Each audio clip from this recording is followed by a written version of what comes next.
Hello students, good morning. कैसे हैं आप सभी? आज हम लोग थर्मोकेमिस्ट्री, थर्मोडायनेमिक और इंटरनल एनर्जी एंड एंथैल्पी को मेज़र करने के लिए कुछ न्यूमेरिकल्स करेंगे और इससे रिलेटेड जो एपरेटस यूज़ किया जाता है बॉम्ब कैलोरीमीटर, उसका डिस्कशन करेंगे। ठीक, तो हमारे पास जो फर्स्ट क्वेश्चन है थर्मोकेमिस्ट्री से रिलेटेड, ये क्या है? देखिए, calculate the enthalpy change, delta H that means enthalpy change, F that means formation, not लगा हुआ है यहाँ, इसका मतलब ये स्टैंडर्ड कंडीशन दिया हुआ है। N2O5 गैस के लिए हमको कैलकुलेट करना है इन kilo joule per mole on the basis of given data या फॉलोइंग डेटा। तो यहाँ पर देखिए, डेटा जो दिया हुआ है वो क्या है? 2NO gas plus O2 gas, ये रिएक्शन करके 2NO2 गैस बनाता है। और इस रिएक्शन में जो एंथैल्पी चेंज है वो स्टैंडर्ड कंडीशन में दिया हुआ है, वो कितना है? -114 किलो जूल पर मोल। ठीक है, यहाँ पर क्या देके रखा है? देखिए, 4NO2 gas plus O2 gas reaction कर रहा है, 2N2O5 गैस बना रहा है, और ये भी नॉट कंडीशन में फॉर्मेशन का रिएक्शन के लिए दिया हुआ है -102.5 किलो जूल पर मोल। ठीक है, लेकिन यहाँ एक डेटा और देके रखा है जिसका कि केमिकल इक्वेशन नहीं दिया हुआ है, वो है delta H not formation of I know gas equal to 90.2 kilo joule per mole. ठीक है, अब देखिए, इस टाइप के किसी भी क्वेश्चन को सॉल्व करने के लिए क्या करना है आपको? सबसे पहले तो जो क्वेश्चन में पूछा गया है वो इक्वेशन लिख लेते हैं। यहाँ पर पूछा गया है N2O5 गैस का फॉर्मेशन। ठीक, तो किसी भी गैस का फॉर्मेशन यदि हो रहा है, किसी कंपाउंड का फॉर्मेशन हो रहा है, तो वो कंपाउंड, उसके डेल्टा एच फॉर्मेशन का डेफिनेशन क्या लिखा हुआ है?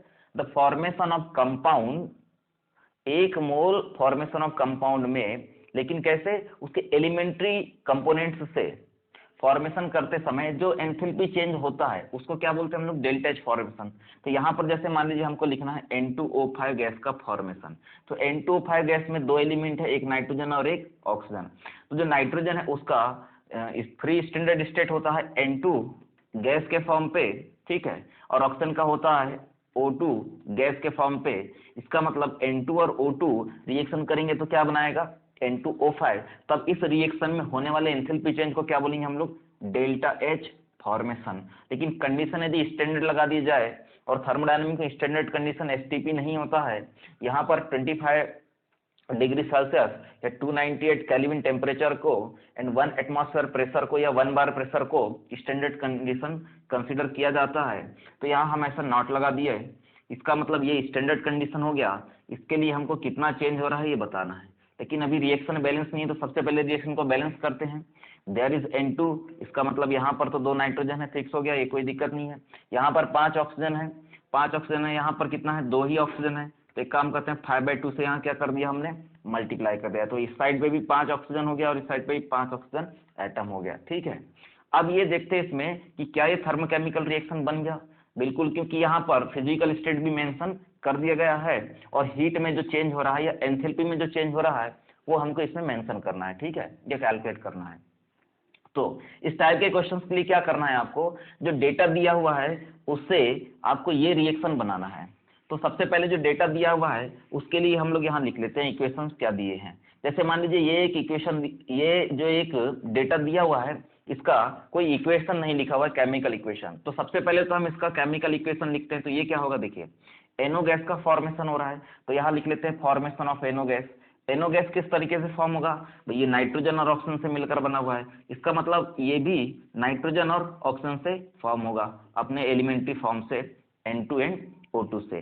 तो रिएक्शन में यहाँ पर 1 मोल ये बन रहा है, तो यहाँ पर भी तो दो नाइट्रोजन एटम है और यहाँ पर भी 2 ऑक्सीजन एटम है। तो क्या करते हैं हम लोग यहाँ पर 1/2 से ऐसा मल्टीप्लाई कर देते। तो यहाँ पर एक ऑक्सीजन एटम हो गया और एक नाइट्रोजन एटम हो गया, तो बनेगा क्या? यहाँ पर एनो गैस का फॉर्मेशन हो गया। इस रिएक्शन के लिए पर मोल की बात किया, तो पर मोल इस रिएक्शन के फॉर्मेशन के लिए delta H not standard condition में कितना एंथैल्पी चेंज हो रहा है?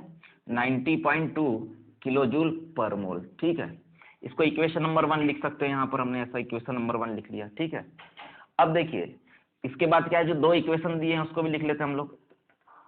NO gas plus O2 gas 2NO2 gas, ये एक इक्वेशन दिया हुआ है। ठीक है, यहाँ पर 2 लिखा हुआ है। 2NO gas plus O2 2NO2 gas.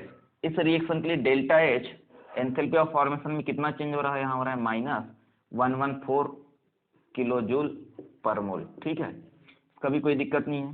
अब इसके बाद इसको इक्वेशन नंबर 2 दे देते हैं हम लोग। ठीक है, इक्वेशन नंबर 3 क्या लिख सकते हैं हम लोग, 4NO2 gas plus O2 gas 2N2O5 gas, और इस रिएक्शन के डेल्टा H नॉट चेंज कितना दिया हुआ है, -102.6 किलो जूल पर मोल। ये भी लिख लेते हैं हम लोग। ठीक है, जो डेटा दिया है हमने उसको लिख लिया है। इसको इक्वेशन नंबर 3 दे देते हैं यहाँ पर। ठीक है, तो हमारे पास क्या हो गया, ये 1 2 3 4 हो गया, ये 1 2 3 इक्वेशन हो गया। और इसको यदि हमको देना है तो इक्वेशन नंबर 4 दे सकते हैं, या पहले नंबर पे भी दे सकते हैं, कोई दिक्कत नहीं है। अब इसके बाद क्या करना है, बहुत सिंपल सा ट्रिक लगाना है इसमें, बहुत ही सिंपल ट्रिक है। क्या करना है कि जो हमारे पास रिएक्शन के लिए एंथैल्पी चेंज कैलकुलेट करना है, उसमें जो गैस या जो कंपोनेंट्स हैं या कंपाउंड्स हैं, उसको हमारे पास जो इक्वेशंस दी हैं उसमें से कंजर्व करके रखना है। मतलब उसको हमको यहाँ पर इसको किसी से सबस्ट्रेट करते समय ये ध्यान रखना है कि वो वहां से सबस्ट्रेट ना हो, क्योंकि यदि यही यहाँ से इस रिएक्शन, इन सारे रिएक्शन से सबस्ट्रेट हो जाएगा तो हमारे पास ये आंसर कभी नहीं आएगा। ठीक है, तो हमको क्या करना है कि इस पूरे रिएक्शन में जहां पर अभी N2 दिख रहा है उसको प्रिजर्व करके रखना है, O2 दिख रहा है उसको प्रिजर्व करके रखना है, और N25 दिख रहा है, N2O5 दिख रहा है उसको भी प्रिजर्व करके रखना है। ठीक है, तो इस रिएक्शन में N2 दिख रहा है, हमने इसको सर्किल कर लिया। O2 हमको यहाँ पर दिख रहा है, एक तो यहाँ पर भी दिख रहा है और दूसरा यहाँ दिख रहा है। ठीक है, तो जहां जहां O2 दिख रहा है हमने उसको भी सर्कल बना लिया है, और जहां पर N2O5 दिख रहा है उसको भी हमने सर्कल कर लिया है। ठीक है, ये समझ में आ गया पूरा। इसके बाद देखिए आपको क्या करना है, 1 2 3 इक्वेशन को इस तरीके से एडजस्ट करना है, या तो सब्ट्रैक्शन करना है, एडिशन करना है, मल्टीप्लाई करना है, डिवाइड करना है। इस तरीके से कोई भी मैथमेटिकल एक्शन करके इन 3 इक्वेशन को इस तरीके से एडजस्ट करना है कि वो इस इक्वेशन के बराबर बन जाए। लेकिन ध्यान क्या रखना है इसमें, देखिए ध्यान ये रखना है कि जब भी आप कोई एक्शन इन रिएक्शन में करते हैं, जैसे कि मान लीजिए इस रिएक्शन में हमने 2 का मल्टीप्लाई किया, तो यदि हम इस रिएक्शन में 2 का मल्टीप्लाई करते हैं तो वही मल्टीप्लिकेशन हमको उसके एंथैल्पी में भी करना होगा। ठीक है, यदि हम यहाँ पर 2 से डिवाइड करते हैं तो हमको क्या करना पड़ेगा, इस रिएक्शन में 2 से डिवाइड करना पड़ेगा। ठीक है, प्लस लाप्लास लॉ और हेज लॉ को यूज करना है यहाँ पर। जैसे मान लीजिए इस रिएक्शन को हम रिवर्स करते हैं, इस रिएक्शन को रिवर्स करते हैं मतलब NO गैस से N2 एंड O2 का फॉर्मेशन करते हैं 1/2, तो हमारे पास क्या करना पड़ेगा, ये जो एंथैल्पी जो दिया हुआ है इसको भी अपोजिट साइड में कन्वर्ट करके लिखना पड़ेगा। ठीक है, तो अभी हमारे पास टास्क क्या है, देखिए अभी हमारे पास टास्क ये है कि हमको पहला तो यहाँ N2 दिखना चाहिए, N2 दिखना चाहिए, तो यहाँ लिखा हुआ है N2 लेकिन 1/2। तो एक काम करते हैं, ये N2 1 में कब कन्वर्ट होगा, जब हम इसमें से 2 का मल्टीप्लाई करते हैं। तो यहाँ हमने 2 का मल्टीप्लाई कर दिया, इसमें भी 2 का मल्टीप्लाई कर दिया, तो यहाँ पर भी क्या आ गया 2। इसका मतलब क्या है, ये जो एंथैल्पी था इसमें भी 2 का मल्टीप्लाई हो गया, तो यहाँ पर भी किसका मल्टीप्लाई हो गया, 2 का मल्टीप्लाई हो गया। ठीक है, तो ये जो एंथैल्पी चेंज आया है न्यू वाला, ये किसके लिए आ गया है, ये जो न्यू रिएक्शन बन गया जिसमें कि हमने 2 का मल्टीप्लाई कर दिया उसके लिए आ गया। तो इक्वेशन 1 में हमने क्या किया, देखिए इक्वेशन 1 में हमने 2 का मल्टीप्लाई कर लिया है, 2 का मल्टीप्लाई कर लिया इक्वेशन 1 में। ठीक है, तो इससे क्या मिल गया हमको, देखिए इस 2 से ये 2 कैंसिल हो गया, 1 N2 बन गया, इस 2 से ये कैंसिल हो गया, यहाँ पर क्या बन गया 1 O2 बन गया, और यहाँ क्या बन गया 2 NO गैस बन गया है। ठीक है, जो इधर पे हो रहा है उससे कोई मतलब नहीं है, क्योंकि हमारे पास तो हमको रिएक्शन में इतने चीज को प्रिजर्व करके रखना है। ठीक है, अब देखिए क्या करते हैं हम लोग, ये 2NO है, इसको तो हमको यहाँ से हटाना है रिएक्शन से, और यहाँ पर भी 2NO दिया है। तो यहाँ पर क्या है, बहुत ही सिंपल है, जो एरो है इसको आप लोग इक्वल टू का साइन कंसिडर करके चले, क्योंकि एरो के जो प्रोडक्ट साइड में है वो रिएक्टेंट साइड से कैंसिल हो सकता है जब दोनों के सामने सेम साइन हो। ठीक है, या यहाँ पर मान लीजिए ये प्लस साइन के साथ है, यहाँ पर ये माइनस साइन के साथ है, तो ये कैंसिल भी हो सकता है। मतलब जैसा मैथमेटिकल एक्शन या हम लोग मैथ्स में करते हैं उसी टाइप से आपको यहाँ पर केमिस्ट्री में इन इक्वेशंस के साथ करना है। ठीक है, तो एक काम यहाँ पर क्या दिखाई दे रहा है हमको कि 2NO गैस को हटाने के लिए इक्वेशन नंबर 1 में 2 का मल्टीप्लाई करके इक्वेशन नंबर 2 से क्या दिख रहा है, यहाँ पर ऐड करना बन रहा है, ऐड करना बन रहा है। इसका मतलब जो काम कर रहे हैं हम उसको लिख लेते हैं, इक्वेशन नंबर 2 में 1 का मल्टीप्लाई किया, प्लस कर दिया किससे, इक्वेशन नंबर 2 से, क्यों किया ऐसा देखिए, ताकि ये प्रोडक्ट साइड का जो कंपोनेंट है वो रिएक्टेंट साइड से कैंसिल हो जाएगा, ठीक है। तो अभी हमने इक्वेशन 2 के एंथैल्पी में कोई चेंज नहीं किया है, क्योंकि इक्वेशन 2 में किसी चीज का मल्टीप्लाई भी नहीं किया, डिवाइड भी नहीं किया है, ठीक है। और क्या किया है देखिए, अब हमारे पास इस पूरे रिएक्शन सिस्टम में क्या बन गया है, यहाँ पर देखें, इसमें आ गया हमारे पास 2NO2, ठीक है। इसमें क्या आ गया है 2NO2। एक काम करते हैं, पहले इतना करके रख लेते हैं। तो इतना करने से क्या होगा देखिए, ये बन जाएगा N2 प्लस ये हो जाएगा O2, यहाँ पर फिजिकल स्टेट भी मेंशन कर लेते हैं। और क्या होगा देखिए, इससे ये कैंसिल हो गया, ठीक है। तो यहाँ पर एक O2 ये और एक O2 ये कितना बन गया, यहाँ पर 2O2 बन गया। आगे ये रो लिखते हैं हम लोग। इसके बाद क्या बन रहा है देखिए, ये भी ये हो गया, ये पूरा सब मेंशन हो गया, 2NO2 गैस, ये बन गया, ये इक्वेशन बन गया जब हमने फर्स्ट इक्वेशन में 2 का मल्टीप्लाई किया और ऐड किया सेकंड इक्वेशन से। तो जो हमने वर्क इक्वेशन के साथ किया, केमिकल इक्वेशन के साथ, वही एंथैल्पी के साथ करते हैं। तो यहाँ पर कितना आ जाएगा, इस पूरे रिएक्शन के लिए एंथैल्पी चेंज कितना आ जाएगा, एंथैल्पी चेंज इस रिएक्शन के लिए कितना आ रहा है देखिए, ये आ रहा है, अगर 2 का मल्टीप्लाई किया तो कितना हो गया 180.4 ये हो गया। यूनिट क्या है, किलो जूल। यदि यूनिट डिफरेंट है तो सबसे पहले तो यूनिट को सेम करना पड़ेगा, तो अभी सब में यूनिट सेम है इसलिए कोई दिक्कत नहीं है। तो ये हो गया कितना 180.4 किलो जूल, ठीक है। और इसमें ऐड किया है हमने, तो यहाँ था प्लस साइन और यहाँ था माइनस साइन, तो ऐड किया तो क्या हो जाएगा, प्लस माइनस माइनस हो जाएगा और ये जाएगा 114, ठीक है। ये क्लियर हो गया, पॉइंट 0 है, ठीक है। तो यहाँ कितना आ जाएगा, ये 4, यहाँ कितना हो जाएगा 6 हो गया ये, ठीक है। यहाँ कितना हो जाएगा 7 में से 1 गया 6, और ये तो ये कैंसिल हो गया 66.4, लेकिन सामने साइन क्या आया प्लस, यूनिट क्या हो जाएगा किलो जूल पर मोल। इस रिएक्शन के लिए एंथैल्पी चेंज हमारे पास आ गया है, ठीक है। अब क्या करना है देखिए, आज बहुत सिंपल सा है। अब हमको क्या करना है, ये तीसरा इक्वेशन दिया है, एक्चुअली में हमारे पास क्या देखिए, N2 तो हमारे पास आ गया रिएक्शन में, इधर पे कितना हो गया 4O2 हो गया, 1O2 और चाहिए, ठीक है। 1 ऑक्सीजन और चाहिए, तो यहाँ कितना जाएगा 5 ऑक्सीजन जाएगा। अब देखिए इसमें क्या बच रहा है हमारे पास, भाई इधर पे आ रहा है NO2 और हमारे पास तो आना चाहिए N2O5, और वैसा इक्वेशन तो ये दिया हुआ है। इसका मतलब कैसे करके हम इस रिएक्शन में से NO2 को सब्स्टिट्यूट कर सकते हैं, तो उसके लिए बहुत सिंपल है कि भाई यहाँ पर 2NO2 दिया हुआ है, यहाँ पर 4 दिया हुआ है, तो एक काम ऐसा करते हैं हम लोग कि इक्वेशन नंबर 3 में 2 का डिवाइड कर देते हैं, ठीक है। यहाँ कुछ नहीं है, 1 है तो 1/2 हो जाएगा, और यहाँ पर भी 2 हो गया। तो हमने ये इक्वेशन में डिवाइड किया, मतलब इक्वेशन 3 डिवाइड बाई 2 कर दिया, तो इसके एंथैल्पी में भी क्या होगा, डिवाइड बाई 2 हो जाएगा। तो ये भी कितना हो जाएगा, डिवाइड बाई 2। तो ये सॉल्व करने पर कितना आया देखिए, ये कितना आ रहा है हमारे पास यहाँ पर 51.3 आ गया, लेकिन साइन क्या है माइनस में किलो जूल पर मोल, ठीक है। तो जो नया इक्वेशन बना है उसको लिख लेते हैं। वो क्या बन रहा है यहाँ देखिए, वो बन रहा है, इससे ये कैंसिल हो गया तो ये बना 2NO2 गैस में प्लस ये क्या बन गया 1/2 O2, ये भी गैस में बना एरो, ये क्या बन जाएगा, इससे ये कैंसिल हो गया तो N2O5 गैस बन गया, ठीक है।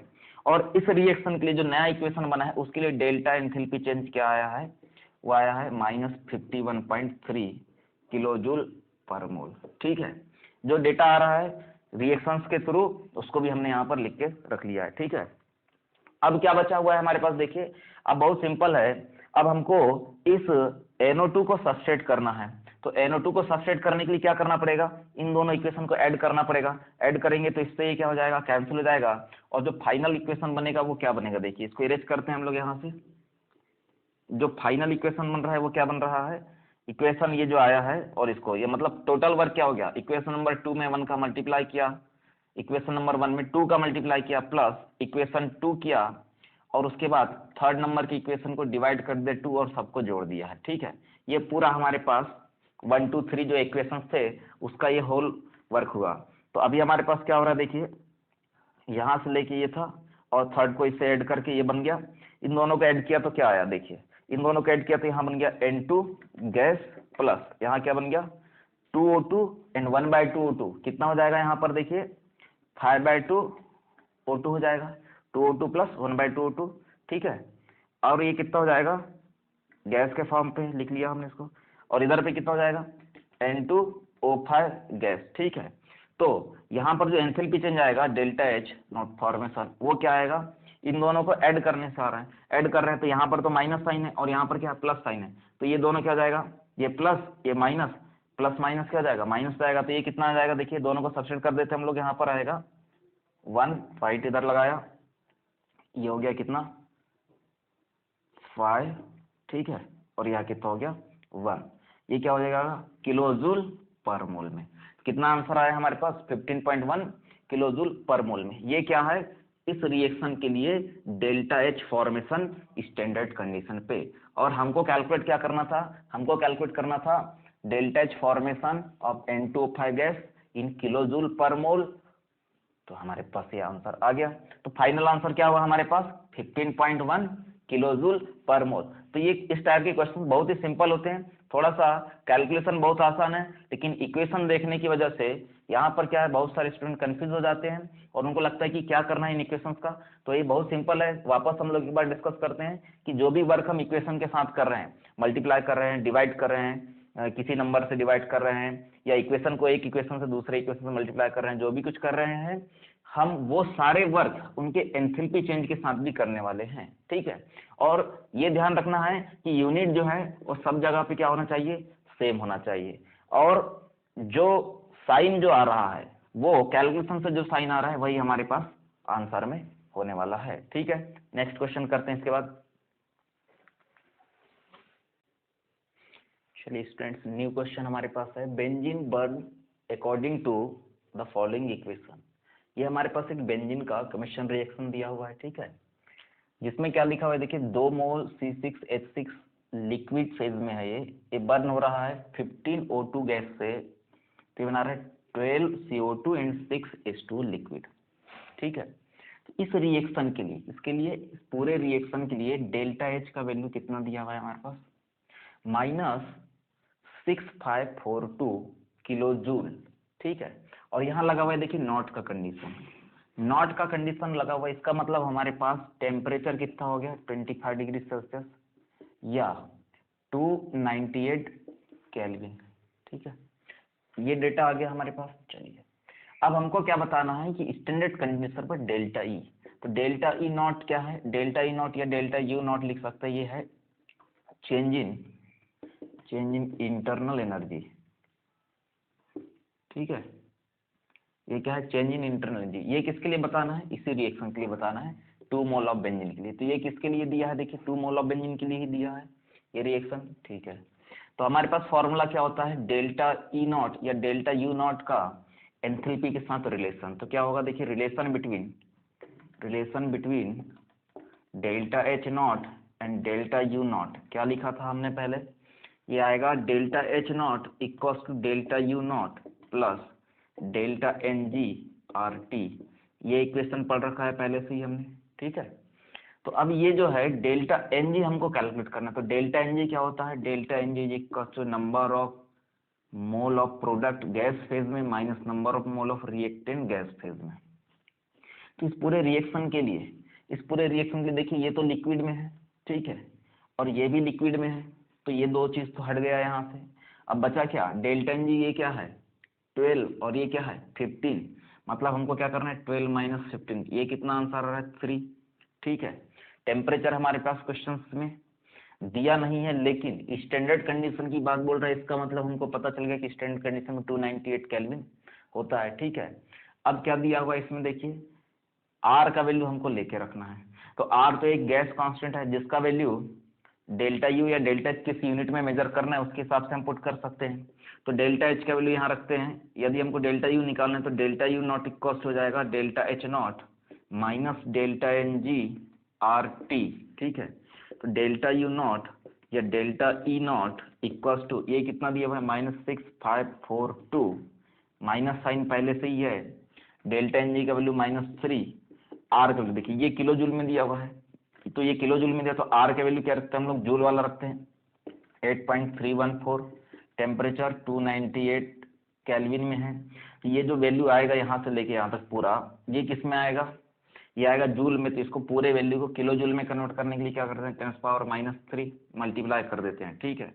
तो ये किस में आ गया, पूरा ये वैल्यू आ गया किलो जूल में, और ये वैल्यू पहले से ही किलो जूल में था। तो आंसर किस में आएगा हमारे पास, delta E not equals to, ये आंसर आएगा किलो जूल में, ठीक है। तो आंसर आएगा हमारे पास माइनस, इसको मल्टीप्लाई कर लीजिए, इसको मल्टीप्लाई करने पर लिखेगा -6534, ठीक है, -6534, ये आएगा हमारे पास किलो जूल में।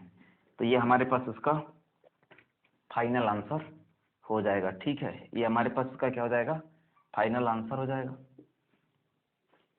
जो कि 2 मोल बेंजीन के कंबस्शन के लिए इंटरनल एनर्जी में चेंज को रिप्रेजेंट कर रहा है, ठीक।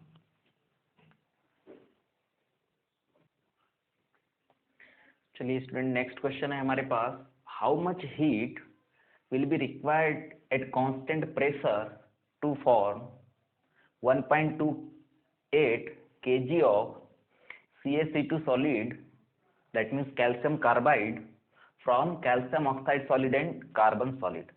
तो सबसे पहले देखिए इसमें क्या करते हैं हम लोग, कुछ गिवन अस डेटा भी दिया हुआ है। क्वेश्चन में बोला है प्रेशर क्या है, pressure is equal to constant, और उस टाइम पे जब प्रेशर कांस्टेंट रहता है तब QP इज इक्वल होता है डेल्टा H, ठीक है। ये इक्वेशन फ्रॉम थर्मोडायनेमिक्स से आया हुआ है, डेल्टा H।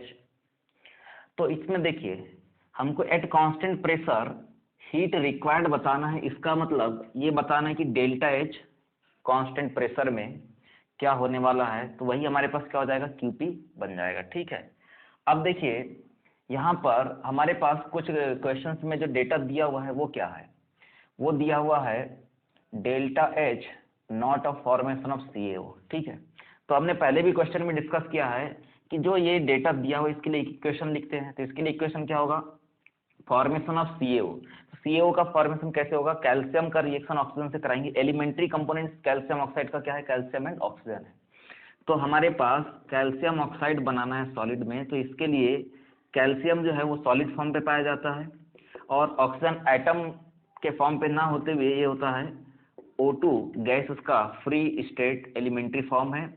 तो यहाँ पर एक ऑक्सीजन है तो इधर हम लोग 1/2 लिख लेते हैं, और इस रिएक्शन के लिए डेल्टा H नॉट फॉर्मेशन जो है या रिएक्शन में जो एंथैल्पी चेंज है वो कितना दिया हुआ है, -152 किलो कैलोरी पर मोल, ये क्वेश्चन में दिया हुआ, ठीक है। कंसीडर कर लेते हैं कि ये इक्वेशन नंबर 1 है, ठीक है। अब दूसरा क्या दिया हुआ है, देखिए delta H not formation of CaC2, that means calcium carbide.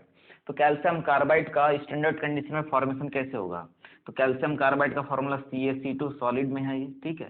तो ये बनेगा किससे, कैल्शियम सॉलिड से और कार्बन सॉलिड से बनेगा, ठीक है। यहाँ पर 2 कार्बन लिखा हुआ है तो यहाँ पर भी हम क्या कर लेते हैं, 2 कार्बन कर लेते हैं। ये इक्वेशन नंबर 2 कंसीडर करते हैं इसको। और इस रिएक्शन में जो एंथैल्पी चेंज हो रहा है वो कितना हो रहा है, -14 किलो कैलोरी पर मोल, ठीक है। ये भी हमने बना लिया। तो ये 2 थर्मोकेमिकल रिएक्शन बन गया जिसमें कि एंथैल्पी चेंज भी दिखाई दे रहा है। नेक्स्ट है delta H formation of CO। तो CO का फॉर्मेशन कैसे करेंगे, CO गैस के फॉर्म पे, तो इसका फॉर्मेशन होगा कार्बन सॉलिड से एंड 1/2 O2 गैस से, ठीक है। और इस रिएक्शन के लिए डेल्टा H नॉट फॉर्मेशन कितना दिखाई दे रहा है, -26 किलो कैलोरी पर मोल, ठीक है। अब देखिए हमको क्या बोल रहा है क्वेश्चन में कि CaC2 का फॉर्मेशन करना है CaO एंड C।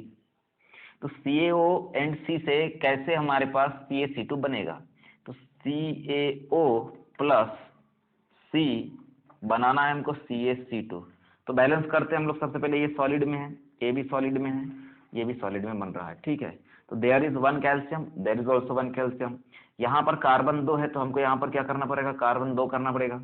लेकिन यहाँ क्या होगा, देखिए ऑक्सीजन रिमूव होना है यहाँ पर, ठीक है। तो ऑक्सीजन रिमूव होना है तो ऑक्सीजन किस तरीके से रिमूव होगा, देखिए फॉर्मेशन ऑफ CaC2 करना है तो या तो इसको इस तरीके से लिख सकते हैं हम लोग कि कैल्शियम जो है कार्बन के साथ रिएक्शन करके ये बना दिया, प्लस साथ में क्या बना सकता है, ये CO बनाएगा ना।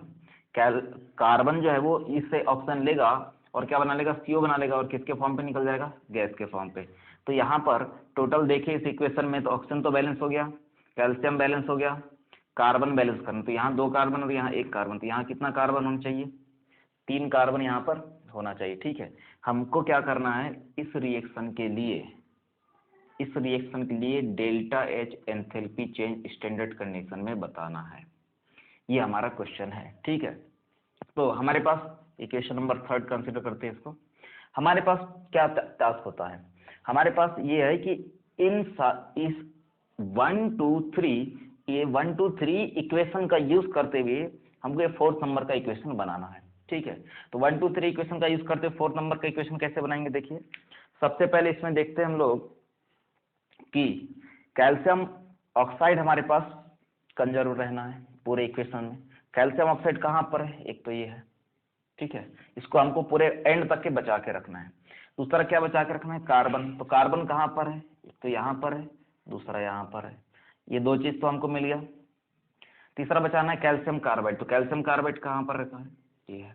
और चौथा हमको प्रिजर्व करके रखना है carbon monoxide, there is carbon monoxide. ठीक है, बाकी इक्वेशन में जो भी चीजें दिखाई दे रहा है उनको सबको क्या करना है, सब्सट्रैक्ट करके हटा देना है या एलिमिनेट करना है, और जो वर्क हम इन इक्वेशंस में करेंगे वही इनके एंथैल्पी के लिए करने वाले हैं। ठीक है, तो सबसे पहले तो देखिए कि इक्वेशन में हमको क्या दिख रहा है, कैल्शियम ऑक्साइड, लेकिन वो रिएक्टेंट साइड में दिख रहा है, और यहाँ किस साइड में है, प्रोडक्ट साइड में है।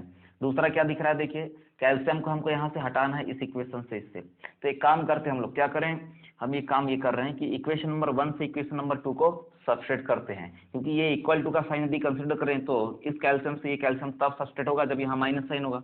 इसका नंबर यहाँ सबसे पहले हम काम क्या कर रहे हैं, equation number 1 minus equation number 2 कर रहे हैं। तो equation number 1 minus equation number 2 करने से क्या होगा, यहाँ माइनस आएगा, यहाँ भी माइनस आएगा, यहाँ क्या हो जाएगा, माइनस आएगा, और ये जो है ये माइनस माइनस क्या बन जाएगा, ये प्लस बन जाएगा।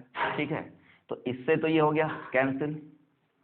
जो इक्वेशन आया वो क्या आया, वो आएगा हमारे पास यहाँ पर, यहाँ आ रहा है देखिए 1/2 O2 गैस, ये माइनस 2 कार्बन सॉलिड एरो, यहाँ क्या आ रहा है देखिए CaO सॉलिड में आ रहा है, माइनस CaC2 सॉलिड में आ गया, और एंथैल्पी में चेंज कितना आया, इससे इसको माइनस करके ये बन गया प्लस, तो यहाँ आ जाएगा डेल्टा एच। इस न्यू रिएक्शन के लिए डेल्टा एच कितना आ रहा है, देखिए यहाँ हो जाएगा 12 में से 4 गया 8। ठीक है, देयर इज 4 1। ठीक है, कितना आ गया ये, सॉरी 3 आएगा यहाँ पर। ठीक है, ये क्लियर हो गया। 138 आ गया इसमें, 138 क्या माइनस में आया, किलो कैलोरी पर मोल के लिए आया। ठीक है, माइनस 138 किलो कैलोरी पर मोल के लिए हमारे पास कैलकुलेशन हो गया। अब देखिए दूसरा पॉइंट क्या दिख रहा है, दूसरा पॉइंट ये है कि हमको CaC2 इस डायरेक्शन में लेना है। ठीक है, ठीक है, CaC2 यहाँ लेना है हमको, ये लेकिन यहाँ माइनस साइन है, तो माइनस साइन है, तो एक काम करेंगे हम लोग, अभी क्या करेंगे, इसको अभी रिवर्स करते हैं। ठीक है, नेक्स्ट आगे क्या दिख रहा है, देखिए आगे हमारे पास ये आ रहा है कि हमको यहाँ इस इक्वेशन में से भी ऑक्सीजन को हटाना है, क्योंकि हमारे पास यहाँ कार्बन ही रहना है, और इस इक्वेशन से भी क्या करना है, ऑक्सीजन को हटाना है। तो ऑक्सीजन को हटाने के लिए क्या दिख रहा है हमको, ये वाला एक इक्वेशन दिख रहा है, इस इक्वेशन से भी क्या करेंगे हम लोग, ऑक्सीजन को हटाते हैं। चलिए ठीक, यहाँ कितना ऑक्सीजन है 1/2, यहाँ कितना है 1/2। तो एक काम करते हैं हम लोग, इक्वेशन नंबर 3 से इसको फिर से सब्सट्रैक्ट कर देते हैं। ठीक है, इक्वेशन नंबर 3 से सब्सट्रैक्ट करेंगे तो क्या बन जाएगा, देखिए ये माइनस में था, ठीक है, ये बन जाएगा प्लस में। तो क्या आ रहा है, 3rd नंबर का इक्वेशन माइनस कर रहे हैं 1 - 2 से जो इक्वेशन आया है उसको। तो 3rd नंबर का इक्वेशन क्या है, देखिए ये है, इस इक्वेशन से माइनस कर रहे हैं इसको, तो ये क्या बन जाएगा माइनस, ये क्या बन जाएगा प्लस, और ये क्या बन जाएगा माइनस, और ये क्या बन जाएगा प्लस। ठीक है, क्योंकि हम क्या कर रहे हैं, 3rd नंबर का इक्वेशन जैसे का वैसा, एंड 1 - 2 जो आंसर आया था उसको सब्स्टिट्यूट कर रहे हैं यहाँ पर। तो ये जो नया इक्वेशन आया ये क्या बन जाएगा, यहाँ पर देखिए इससे ये हो जाएगा cancel, there is 1 carbon, there is 2 carbon, कितना हो गया ये 3 कार्बन सॉलिड में हो गया। ठीक है, एरो, यहाँ क्या बच रहा है देखिए, अब यहाँ क्या बच रहा है, यहाँ पर CaC2 सॉलिड में ये बचा, माइनस CaO सॉलिड में ये बचा, और ये बचा प्लस CO गैस के फॉर्म पे, ठीक है, ये बचा यहाँ पर। और इस इक्वेशन के लिए डेल्टा एच नॉट चेंज कितना होगा इस इक्वेशन के लिए? तो हमने क्या किया 3 में, हमने क्या किया देखिए 3 नंबर के इक्वेशन में 1 - 2 का जो आंसर आया था ये, इसको सब्स्टिट्यूट किया, तो इसको यहाँ कैलकुलेशन करते हैं। यहाँ माइनस था तो ये क्या बन जाएगा प्लस, तो बन जाएगा 138 माइनस क्यों कर रहे हैं? क्योंकि जो 3rd नंबर का जो क्वेश्चन है उसके लिए कितना दिया है, डेल्टा एच नॉट फॉर्मेशन -26, तो ये हो जाएगा -26, तो कितना है 211, इसमें किलो कैलोरी पर मोल के लिए, तो इसके लिए कितना है 112 किलो कैलोरी पर मोल। ये हमारे पास क्या है एंथैल्पी चेंज। अब देखिए यहाँ पर क्या है CaO माइनस में दिया है, तो हम एक काम करते हैं इसको इधर से उठा के इधर ले आते हैं, तो क्या बन जाएगा CaO सॉलिड प्लस में बन जाएगा, ठीक है। और इसको इधर पे लिख लेते हैं यहाँ पर प्लस CO गैस, ठीक है। तो ये क्या आ गया हमारे पास, जो इक्वेशन हमको लाना था वो आ गया। हमको इक्वेशन क्या लाना था, CaO solid plus 3 carbon solid arrow CaC2 solid plus CO gas. और इस रिएक्शन के लिए एंथैल्पी चेंज लाना था, तो इस रिएक्शन के लिए एंथैल्पी चेंज कितना हो गया देखिए 112 किलो कैलोरी पर मोल, ये प्लस साइन के साथ आ रहा है, ठीक है। मतलब इतना एनर्जी हमको क्या करना पड़ेगा, हीट हमको इस रिएक्शन के लिए एब्जॉर्ब कराना पड़ेगा या देना पड़ेगा, ठीक है। लेकिन क्वेश्चन अभी पूरा नहीं हुआ है, क्योंकि क्वेश्चन में क्या बोला गया है देखिए, क्वेश्चन में लगे 1.28 किलोग्राम CaC2 का फॉर्मेशन करना है, जबकि जो हमारे पास कैलकुलेशन आया है वो किसके लिए आया है, वो आया है 1 मोल CaC2 के फॉर्मेशन के लिए, ठीक है। तो हम यहाँ क्या करते हैं देखिए, for 1 mole CaC2 plus 112 kilo calorie heat required, ठीक है। 1 मोल के लिए इतना लग रहा है, तो 1.28 किलोग्राम को क्या कर सकते हैं, इंटू 10⁻3, ये हो गया ग्राम में।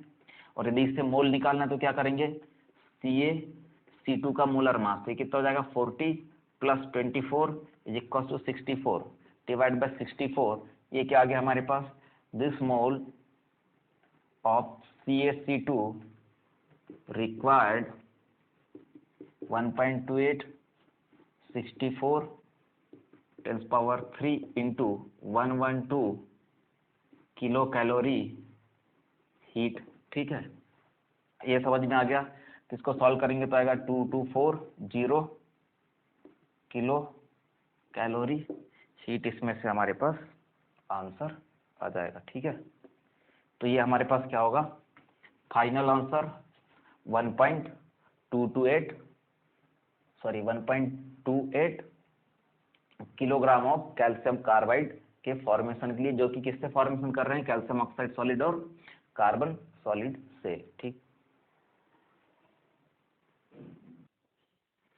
चलिए स्टूडेंट्स, नया क्वेश्चन हमारे पास है, for the given heat of reaction. ये कुछ रिएक्शन दिया हुआ है, इसके लिए हीट दिया हुआ है, ठीक है।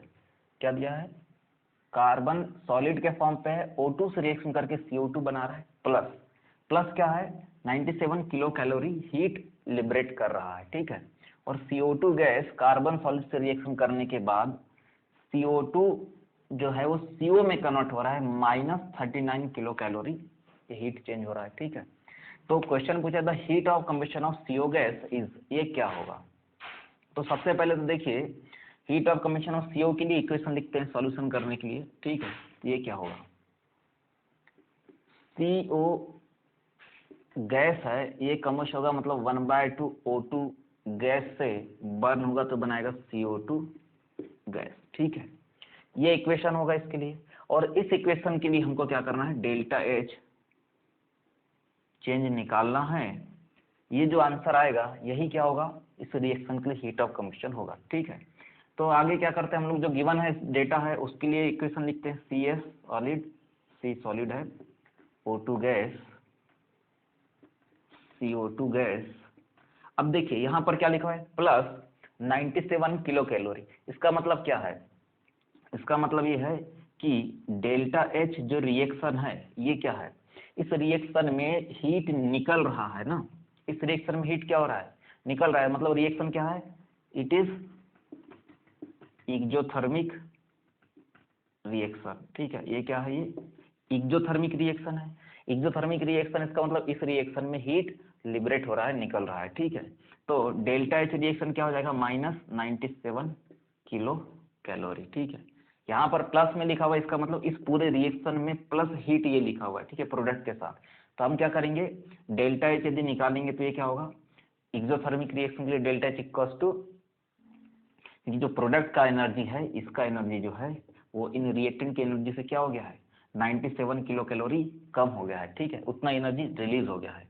और दूसरे रिएक्शन के लिए लिखते हैं, इसको इक्वेशन नंबर 1 देते हैं, CO2 गैस कार्बन सॉलिड से रिएक्शन करके 2CO गैस बना रहा है। और यहाँ पर देखिए ये एनर्जी माइनस हो रहा है, और ये एनर्जी माइनस हो रहा है मतलब रिएक्शन क्या है, इंडोथर्मिक है, ठीक है, इंडोथर्मिक रिएक्शन है। तो इंडोथर्मिक रिएक्शन के लिए डेल्टा एच क्या होता है, पॉजिटिव होता है, तो इसको लिख लेते हैं हम लोग +93 किलो कैलोरी, ठीक है। ये इस रिएक्शन के लिए आया। यहाँ पर क्या है, ये रिएक्शन में ये इतना एनर्जी बाहर से एब्जॉर्ब कर रहा है, ठीक है। तो इक्वेशन नंबर इसको 2 मेंशन कर लेते हैं, इक्वेशन 1 और 2।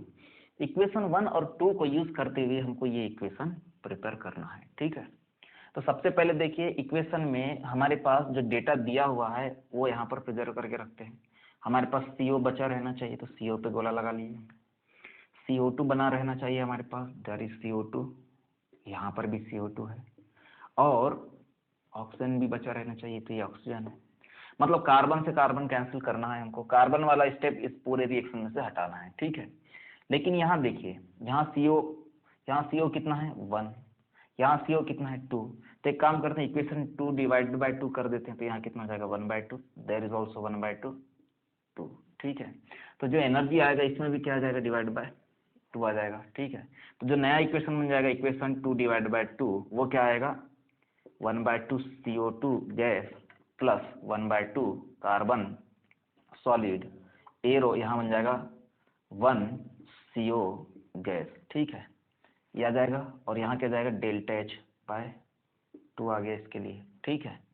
अब देखिए इसके बाद क्या करना है हमको, हमारे पास पूरे रिएक्शन में 1 CO ये मिल गया, और क्या आना चाहिए हमारे पास आना चाहिए आधा CO2।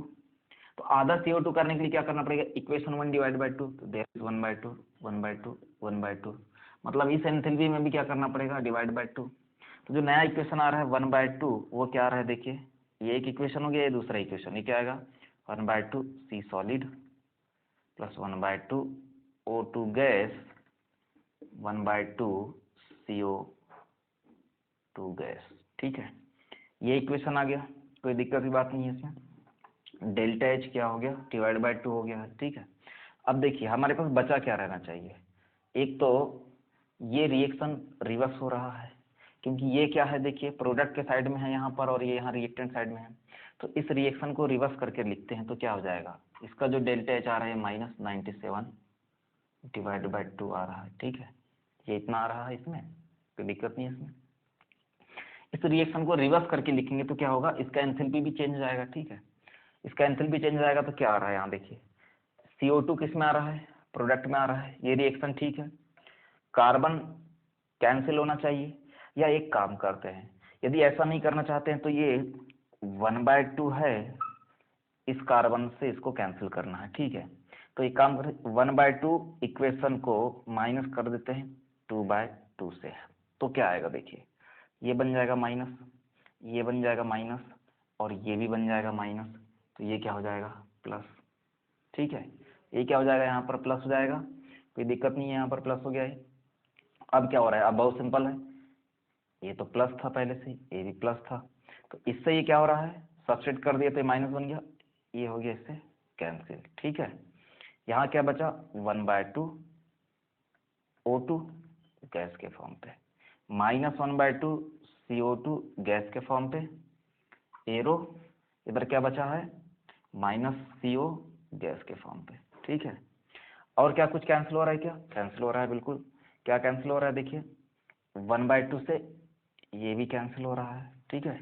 मतलब हमारे पास क्या है, देखें ये यहाँ पर कुछ भी नहीं बचा, ठीक है।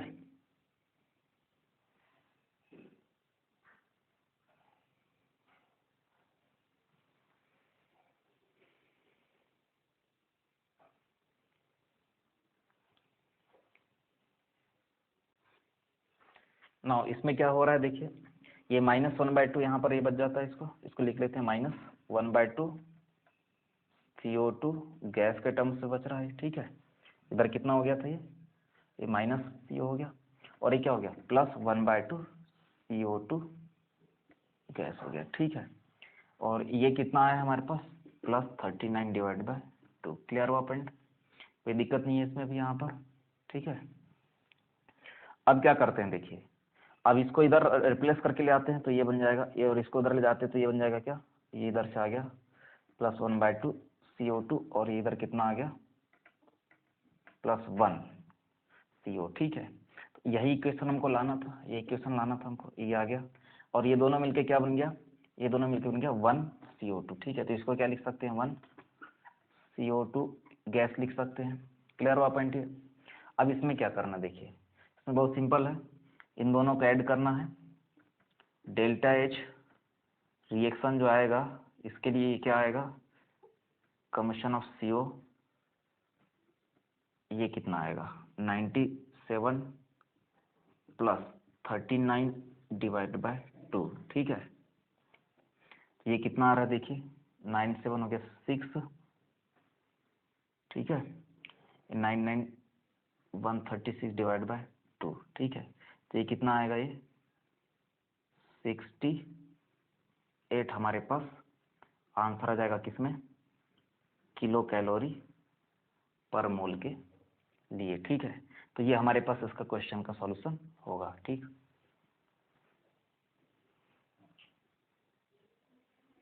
चलिए स्टूडेंट, हमारे पास नेक्स्ट क्वेश्चन है। नेक्स्ट क्वेश्चन क्या है देखिए, फॉर द रिएक्शन N2H4, ठीक है, N2H4 कन्वर्ट हो रहा है N2H2 + H2, इस रिएक्शन के लिए, इस पूरे रिएक्शन के लिए डेल्टा H नॉट रिएक्शन जो दिया है 109 किलो जूल पर मोल दिया है, ठीक है। और प्लस क्या दे के रखा है क्वेश्चन में, कैलकुलेट द बॉन्ड एनर्जी या bond enthalpy of nitrogen nitrogen double bond, ठीक है। ये हमको कैलकुलेट करना है, लेकिन डेटा दिया है bond energy nitrogen nitrogen single bond का 163 किलो जूल पर मोल, बॉन्ड एनर्जी नाइट्रोजन हाइड्रोजन का 391 किलो जूल पर मोल देके रखा हुआ है, bond energy hydrogen hydrogen single bond का दिया हुआ है 436 किलो जूल पर मोल, ठीक है।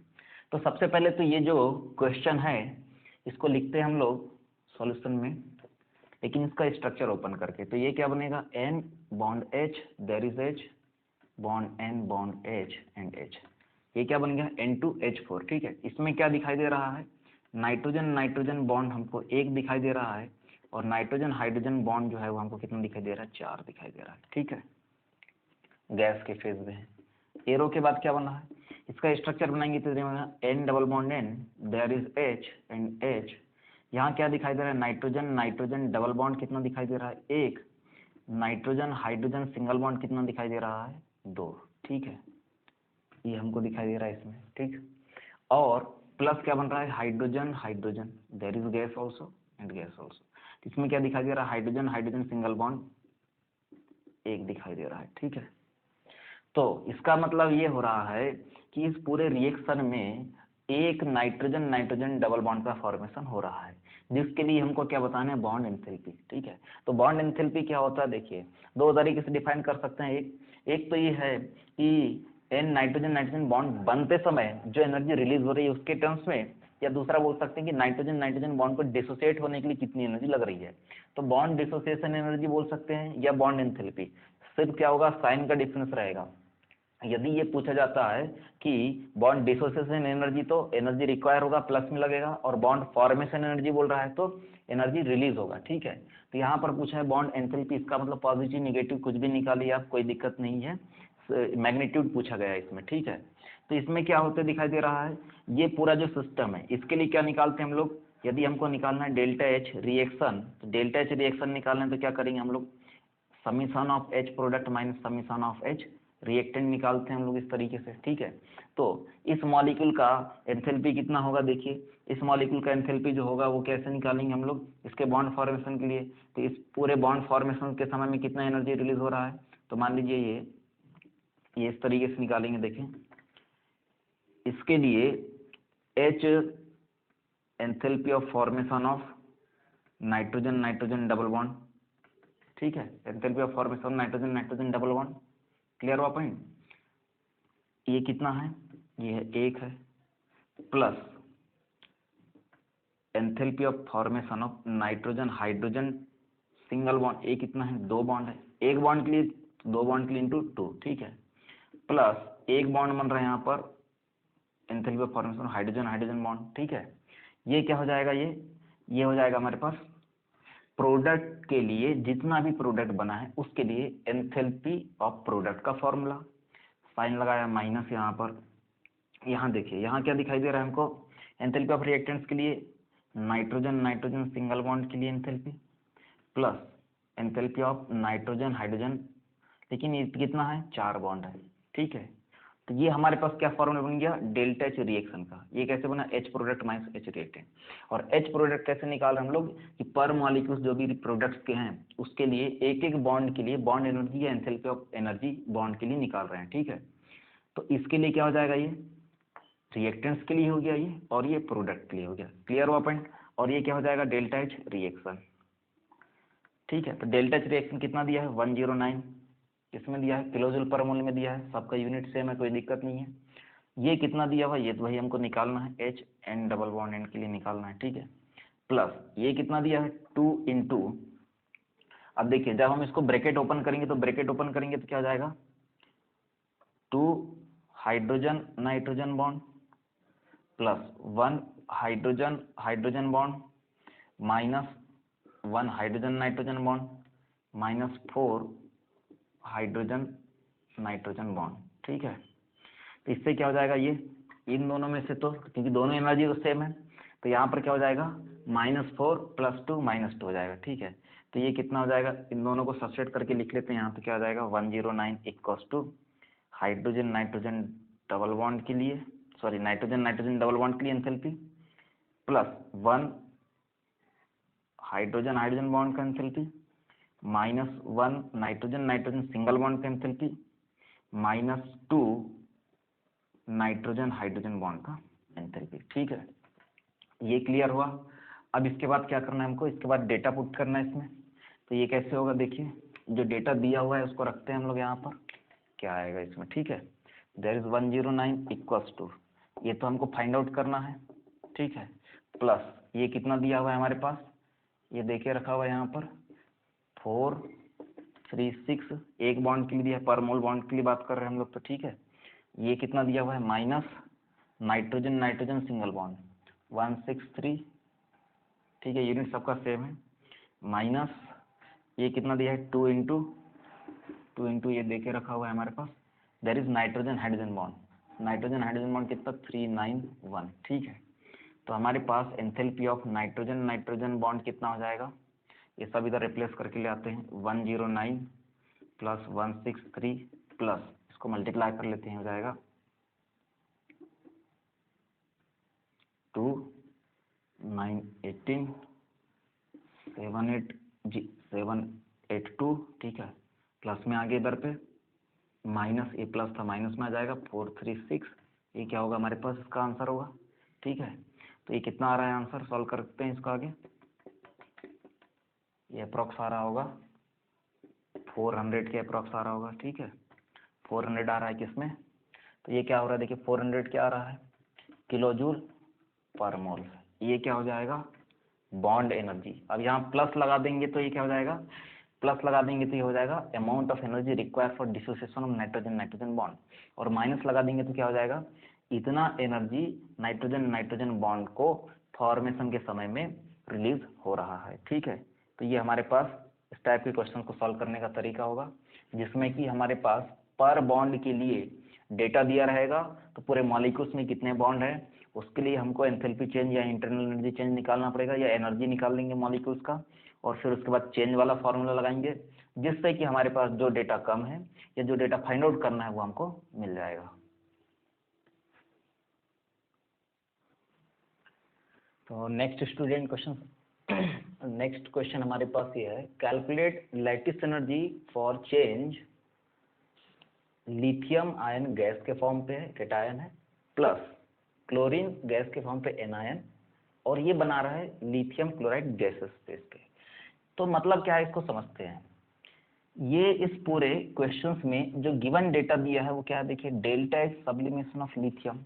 इसका मतलब लिथियम जो है नेचुरली सॉलिड फॉर्म पे पाया जा रहा है, ठीक है। उसको सबसे पहले सब्लिमाइज करके गैसेस स्टेट में ले जा रहे हैं, उसके बाद लिथियम को आयन के फॉर्म में कन्वर्ट कर रहे हैं, जिसके लिए एनर्जी दिया हुआ है यहाँ पर। Now dissociation of Cl2, Cl2 को डिसोसिएट करके Cl गैस में कन्वर्ट किया जा रहा है, पर मोल के हिसाब से यहाँ पर एनर्जी दिया हुआ है। और बाद में जो Cl है गैस के फॉर्म पे वो इलेक्ट्रॉन को गेन करके Cl माइनस नेगेटिव चार्ज बन रहा है, जिसके लिए इलेक्ट्रॉन गेन एंथैल्पी हमको दे के रखा हुआ है, ठीक है। और ये क्या दिया हुआ है, तो ये दिया हुआ है delta H formation. Lithium chloride solid form के लिए जो डेल्टा एच फॉर्मेशन है वो भी हमको दे के रखा है। इसका मतलब ये बॉर्न-हेबर साइकिल लैटिस एनर्जी के लिए क्या यूज किया जाता है, बॉर्न-हेबर साइकिल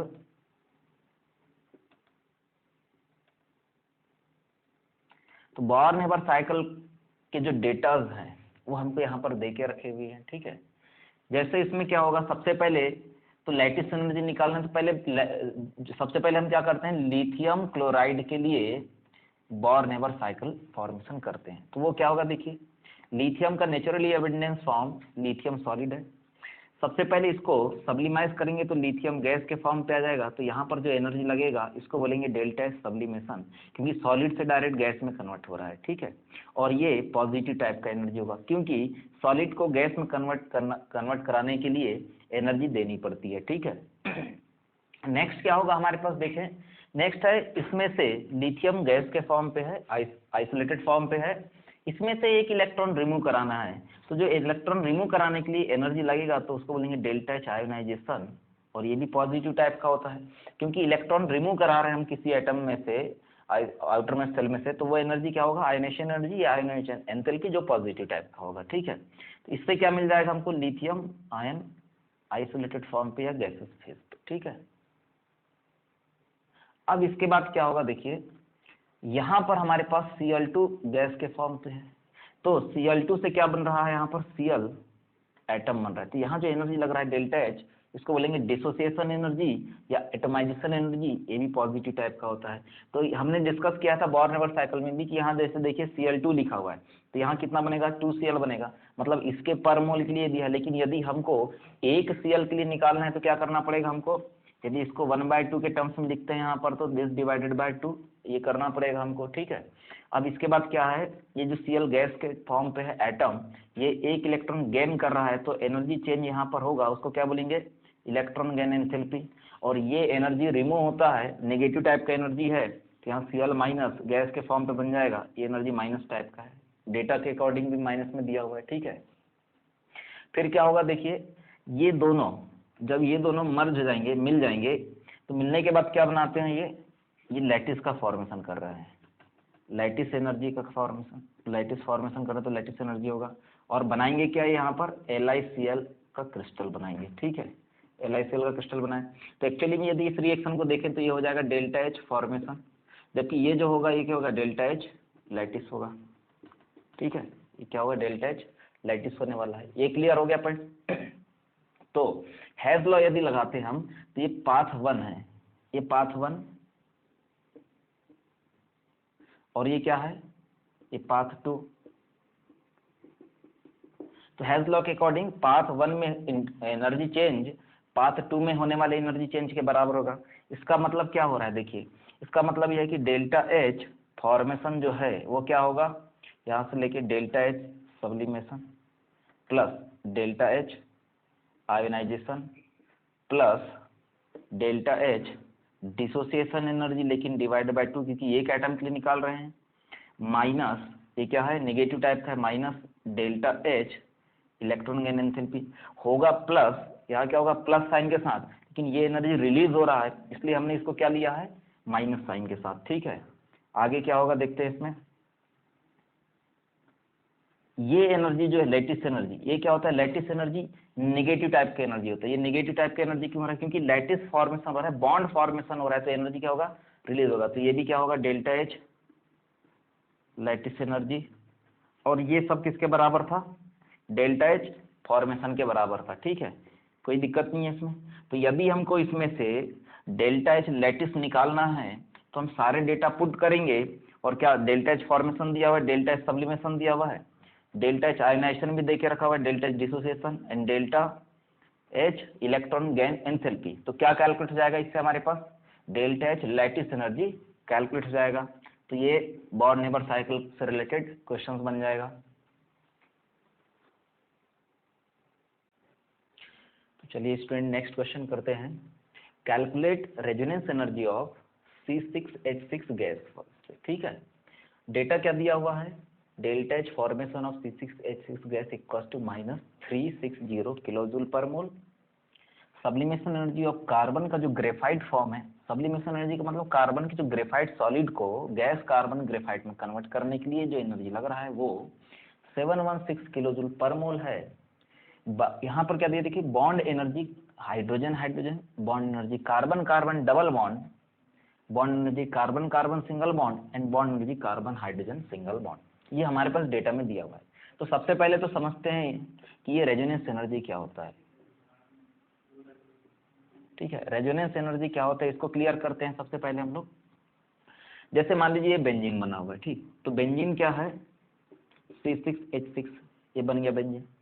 तो बेंजीन के all physical and chemical properties को एक ही फॉर्मूला या स्ट्रक्चर से रिप्रेजेंट नहीं कर सकते, जिसके लिए हम इसके डिफरेंट कैनोनिकल स्ट्रक्चर्स बनाते हैं, जिसमें से कुछ डेवार बेंजीन और कुछ कैकुले बेंजीन होते हैं। उन कैनोनिकल स्ट्रक्चर से बना हुआ एक रेजोनेंस हाइब्रिड होता है। और ये पूरा जो फेनोमेना है, जो हम नए कैनोनिकल स्ट्रक्चर बना रहे हैं, इस फेनोमेना को ही रेजोनेंस बोलते हैं। तो रेजोनेंस एनर्जी क्या है, देखिए रेजोनेंस एनर्जी है एक तरीके का stabilisation energy. It is a type of stabilisation energy. ठीक है, रेजोनेंस एनर्जी जितना ज्यादा होगा किसी मॉलिक्यूल के लिए, उसकी स्टेबिलिटी उतना ही ज्यादा होगा। ठीक है, तो अब इसमें क्या दिखा देता है कि thermodynamically how will we calculate the resonance energy of any molecule. तो इसके लिए क्या करते हैं, रेजोनेंस एनर्जी का फॉर्मूला लगाते हैं। Resonance energy is equals to किसी भी मॉलिक्यूल्स के लिए जो डेल्टा एच एक्सपेरिमेंटल वैल्यू आता है, ठीक है, डेल्टा एच एक्सपेरिमेंटल वैल्यू आता है। और डेल्टा एच एक्सपेरिमेंटल क्या है, delta H formation experimentally minus delta H उसी कंपाउंड के फॉर्मेशन का थ्योरेटिकली या कैलकुलेटेड। तो किसी मॉलिक्यूल्स के delta H that means enthalpy change of formation experimentally minus delta H F that means enthalpy of formation calculated. ये जो दोनों है, इन दोनों क्वांटिटी का या वैल्यू का डिफरेंस ही क्या होगा, रेजोनेंस एनर्जी होगा। ठीक है, मतलब जब हम किसी मॉलिक्यूल्स को देखेंगे तो उसके लिए जो एक्सपेरिमेंटल डेल्टा एच वैल्यू आएगा प्रैक्टिकल करने से, वो हमेशा कैलकुलेटेड से क्या आएगा, कम आएगा, माइनस में आएगा। ठीक है, ताकि क्या रेजोनेंस जो है जब भी होगा तो वो नेगेटिव एनर्जी है एक तरीके का ये, क्योंकि ये स्टेबलाइजेशन कर रहा है, तो सिस्टम का जो टोटल एनर्जी क्या आएगा, वो नेगेटिव में आएगा। तो हमारे पास डेल्टा एच फॉर्मेशन एक्सपेरिमेंटली कितना देके रखा हुआ है, ये दिया हुआ है, कितना ये -360 किलोजूल पर मोल। अब हमारे पास तो जो रेजोनेंस एनर्जी कैलकुलेट करना है, उसके लिए डेटा की जरूरत है, वो क्या है, डेल्टा एच फॉर्मेशन कैलकुलेटेड।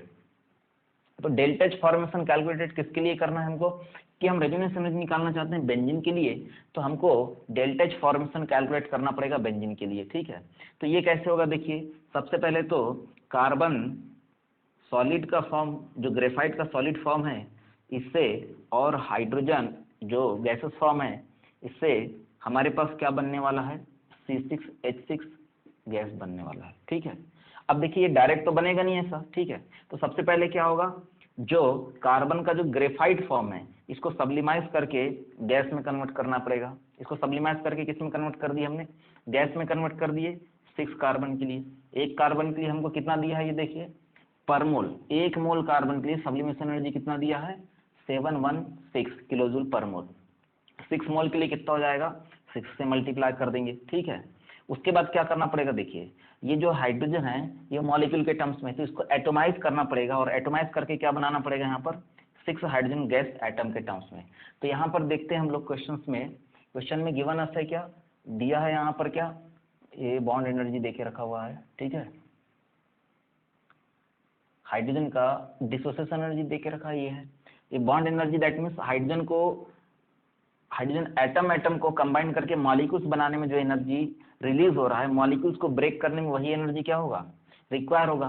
तो ये एनर्जी कितना दिया हुआ है यहाँ पर 437 किलोजूल पर मोल। तो यहाँ कितने मॉलिक्यूल्स के लिए ले रहे हैं हम लोग 3 मोल इसके लिए ले रहे हैं, तो यहाँ 6 एटम्स ये बन रहा है, ठीक है। तो यहाँ कितने बॉन्ड ब्रेक हो रहे हैं हाइड्रोजन का, there is hydrogen and hydrogen bond, ठीक है। तो ये कितना बॉन्ड ब्रेक हो रहा है 3 मोल बॉन्ड ब्रेक हो रहा है। 1 मोल बॉन्ड ब्रेक होने के लिए कितना एनर्जी रिलीज हो रहा है 437 किलोजूल, ठीक है।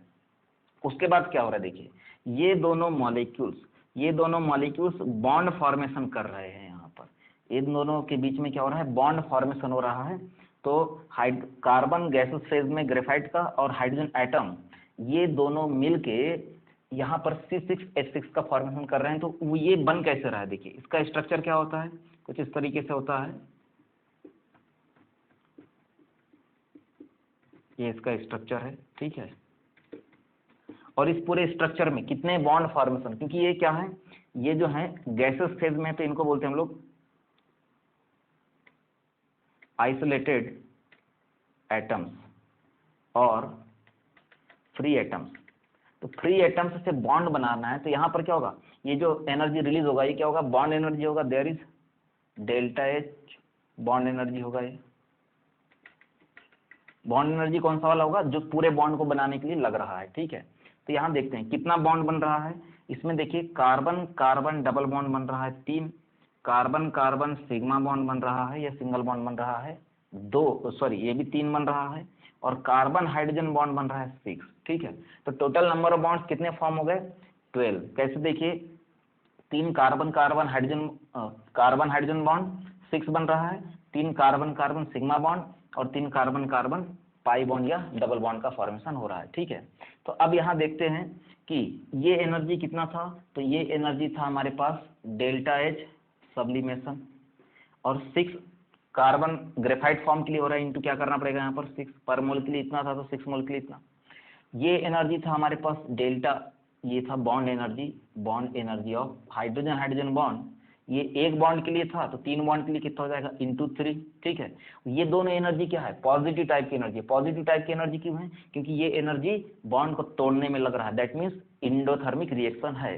जबकि यहाँ पर बॉन्ड फॉर्मेशन हो रहा है, तो ये रिएक्शन क्या होगा, ये रिएक्शन जो होगा ये एक्सोथर्मिक होगा, देयर इज एक्सोथर्मिक रिएक्शन, ये इंडोथर्मिक रिएक्शन, और ये भी क्या होगा इंडोथर्मिक रिएक्शन, ठीक है।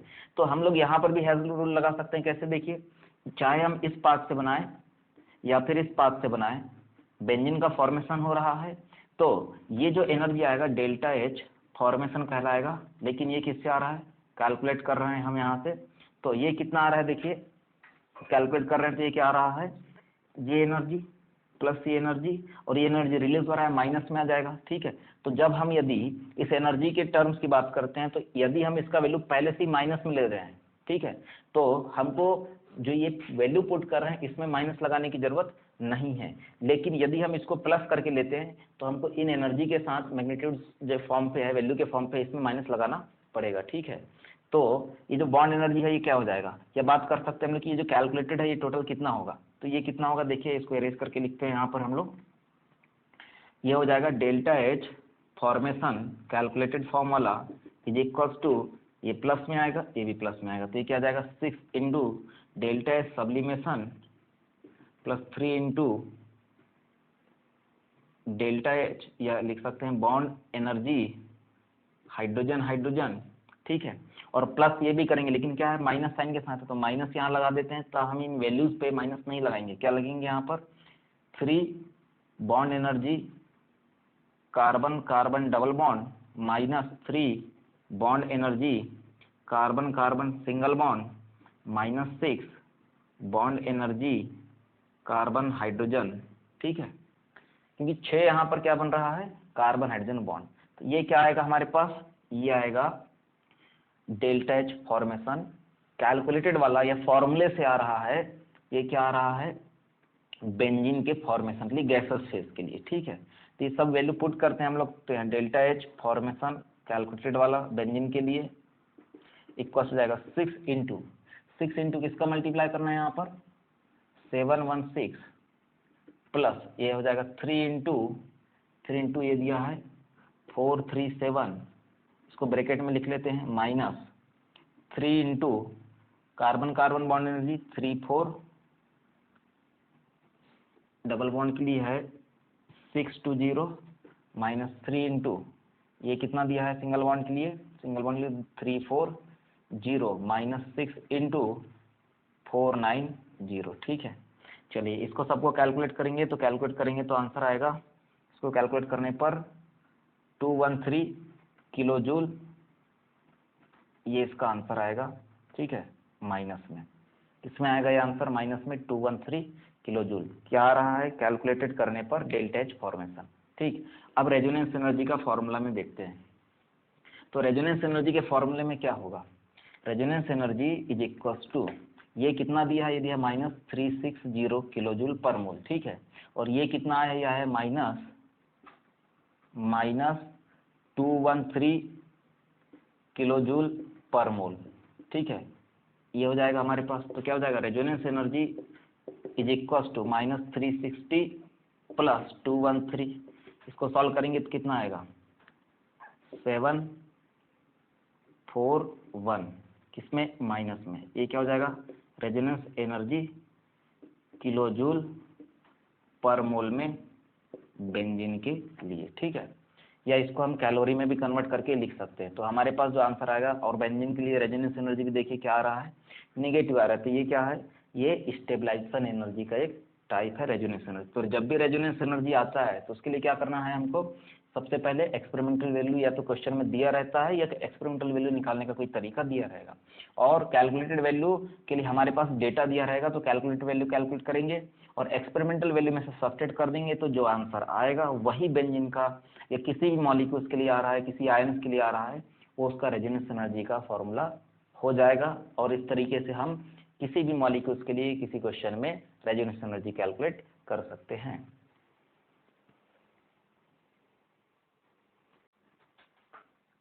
चलिए स्टूडेंट, न्यू क्वेश्चन है हमारे पास, डेल्टा एच NH4OH के लिए न्यूट्रलाइजेशन एनर्जी, ये जो है neutralisation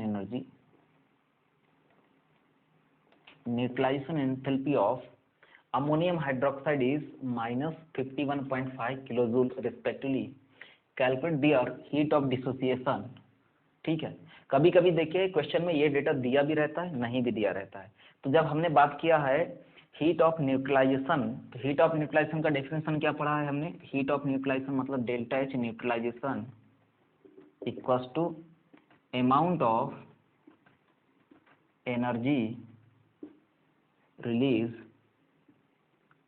when 1 gram equivalent of strong acid, ये काम 1 gram equivalent of acid is completely neutralized by 1 gram equivalent of base, ठीक है। तो जब 1 gram equivalent acid 1 gram equivalent base से कंप्लीटली न्यूट्रलाइज होता है, तो उसमें जो अमाउंट ऑफ एनर्जी रिलीज होता है वो क्या होता है, डेल्टा एच न्यूट्रलाइजेशन, ठीक। तो यहाँ पर क्वेश्चन के अकॉर्डिंग क्या दिया है, देखिए delta H neutralisation of ammonium hydroxide, ये देके रखा है -51.5 किलो जूल। इसका मतलब ये है कि अमोनियम हाइड्रोक्साइड को किसी एसिड के साथ रिएक्शन करा रहे हैं, तो इससे अमोनियम क्लोराइड बना और वाटर बना, तो इस रिएक्शन के लिए एक इक्विवेलेंट इससे रिएक्शन कर रहा है, तो डेल्टा एच न्यूट्रलाइजेशन जो आएगा वो आ रहा है -51.5 किलो जूल आ रहा है, ठीक है। ये समझ में आ गया। लेकिन स्ट्रॉन्ग एसिड और स्ट्रॉन्ग बेस से जब एक इक्विवेलेंट एसिड को एक इक्विवेलेंट बेस से न्यूट्रलाइज किया जाता है, तो हमेशा -57.3 या किसी बुक में -57.7 किलो जूल एनर्जी दिया रहता है। तो यदि डेटा क्वेश्चन में दिया हुआ है तो आपको उस डेटा का यूज करना है, नहीं तो -57.7 किलो जूल का यूज करना है आपको, ठीक है। तो यहाँ पर क्या देके रखा है, देखिए HCl को NaBH से रिएक्शन कराने पर ये बन रहा है NaCl plus H2O aqueous form पे, there is also aqueous form पे बनेगा, ठीक है, लिक्विड फॉर्म पे होगा। तो इसके लिए कितना हो रहा है ये -57.3 किलो जूल। ठीक, अब थोड़ा समझिए, ये क्या है, स्ट्रॉन्ग एसिड है और ये क्या है, स्ट्रॉन्ग बेस है, और जबकि ये क्या है, स्ट्रॉन्ग एसिड, ये क्या है, वीक बेस है। ठीक है, अब थोड़ा समझते हैं क्वेश्चन क्या होगा। जब स्ट्रॉन्ग एसिड स्ट्रॉन्ग बेस को न्यूट्रलाइज किया जाता है तो स्ट्रॉन्ग एसिड और स्ट्रॉन्ग बेस का डेफिनेशन क्या होता है, which are 100% approx dissociated in their aqueous solution. ठीक है, स्ट्रॉन्ग एसिड स्ट्रॉन्ग बेस या स्ट्रॉन्ग इलेक्ट्रोलाइट जो है वो 100% एक्वस सॉल्यूशन में डिसोसिएटेड फॉर्म पे रहता है। इसका मतलब ना तो HCl और ना ही NaOH के डिसोसिएट करने के लिए किसी भी अमाउंट ऑफ एनर्जी की जरूरत पड़ रही है। तो देखिए इस रिएक्शन से एनर्जी आ रहा है कितना, -57.3 किलो जूल, जबकि इस रिएक्शन में क्या है, ये वीक बेस है। इसका मतलब कुछ amount of energy ammonium hydroxide को डिसोसिएट करने के लिए यूज हो रहा है। तो जितना अमाउंट ऑफ एनर्जी इस रिएक्शन से आना चाहिए था एक इक्विवेलेंट एसिड और एक इक्विवेलेंट बेस को न्यूट्रलाइज करने से, क्योंकि यहाँ पर क्या लिखा है देखिए, एक इक्विवेलेंट एसिड और एक इक्विवेलेंट बेस होना चाहिए, चाहे वो स्ट्रांग हो चाहे वीक हो। तो जब हमने ये एक्सपेरिमेंट स्ट्रॉन्ग इलेक्ट्रोलाइट वाले के लिए किया या स्ट्रॉन्ग एसिड स्ट्रॉन्ग बेस के लिए, तो ये वैल्यू हमेशा किसी भी एसिड के लिए किया जाए जो स्ट्रॉन्ग एसिड है और किसी भी बेस के लिए किया जाए जो स्ट्रॉन्ग बेस है, पाएगा -57.3 किलो जूल, फिक्स हो गया ये। लेकिन इतना एनर्जी इसमें रिलीज नहीं हो रहा है। इससे क्या हो रहा है, ये एनर्जी नेगेटिव, तो माइनस साइन क्या बता रहा है, रिएक्शन जो है वो एक्सोथर्मिक है, तो इस एनर्जी से कम हो रहा है। इसका मतलब क्या है कि कुछ अमाउंट ऑफ एनर्जी इस अमोनियम हाइड्रोक्साइड को डिसोसिएट करने में यूज हुआ। तो निकलना चाहिए था एनर्जी कितना, -57.3 किलो जूल, और रिलीज कितना हुआ है वहां से, -51.5 किलो जूल। तो जो दोनों के बीच का जो डिफरेंस है ये किस काम में आया, ये आया अमोनियम हाइड्रोक्साइड को डिसोसिएट करने। तो क्या लिखेंगे हम लोग, the amount of energy dissociation use for dissociation of ammonium hydroxide is equal to, ammonium hydroxide से जितना एनर्जी आया वो आया -51.5 -57.3। ठीक है, तो ये कितना आ जाएगा, यहाँ से सब्ट्रैक्ट करते हैं इसको, ये हो जाएगा 2 देयर इज, ठीक, सॉरी, ये हो जाएगा 57.3 -51.5। ठीक है, तो यहाँ पर आ जाएगा 8, यहाँ आ जाएगा 5.8, कितना आंसर आ रहा है हमारे पास, 5.8 किलो जूल एनर्जी जो है, 5.8 किलो जूल एनर्जी जो है वो अमोनियम हाइड्रोक्साइड के लिए डिसोसिएशन में यूज हो रहा है। अब देखिए जब क्वेश्चंस एक बार +5.8 और एक बार -5.8 आता है तो कैसे लिखेंगे, तो ये एनर्जी इस सिस्टम में एब्जॉर्ब हो रहा है, इतना एनर्जी ये सिस्टम अमोनियम हाइड्रोक्साइड एब्जॉर्ब कर रहा है, तो रिएक्शन एंडोथर्मिक हुआ डिसोसिएशन का। ठीक है, तो ये एनर्जी जो आएगा ये प्लस साइन के साथ आने वाला है। क्लियर हुआ पॉइंट, तो एनर्जी कितना आ रहा है, dissociation energy 5.8 kilo joule per मोल या पर इक्विवेलेंट के लिए आ रहा है ये, जो कि इसके लिए डिसोसिएशन एनर्जी होगा। तब क्वेश्चन क्या होता है कि जब भी इसमें क्या होगा, देखिए जब भी कोई ऐसा weak electrolyte like as weak acid, weak base और weak acid and weak base ये दिया रहता है, तो हमको क्या करना है, हमेशा इन रिएक्शंस के लिए जो एनर्जी आता है उसको सब्स्ट्रेट कर देना है स्ट्रॉन्ग एसिड और स्ट्रॉन्ग बेस से निकलने वाले एनर्जी से। लेकिन ध्यान रखिए ये पर इक्विवेलेंट के लिए कैलकुलेट हो रहा है। यदि यहाँ पर नंबर ऑफ मोल्स चेंज होता है तो हमको एक इक्विवेलेंट के लिए इतना चेंज हो रहा है, तो एक्स इक्विवेलेंट के लिए कितना चेंज हो रहा है, तो मोल कंसेप्ट से उसके नंबर ऑफ मोल्स के रिस्पेक्ट में भी कैलकुलेट कर सकते हैं। तो इस टाइप के क्वेश्चन में हमेशा आपको ये पॉइंट -57.3 ध्यान रखना है। ये कभी डेटा दिया भी रहता है, कभी नहीं दिया रहता है। ठीक है,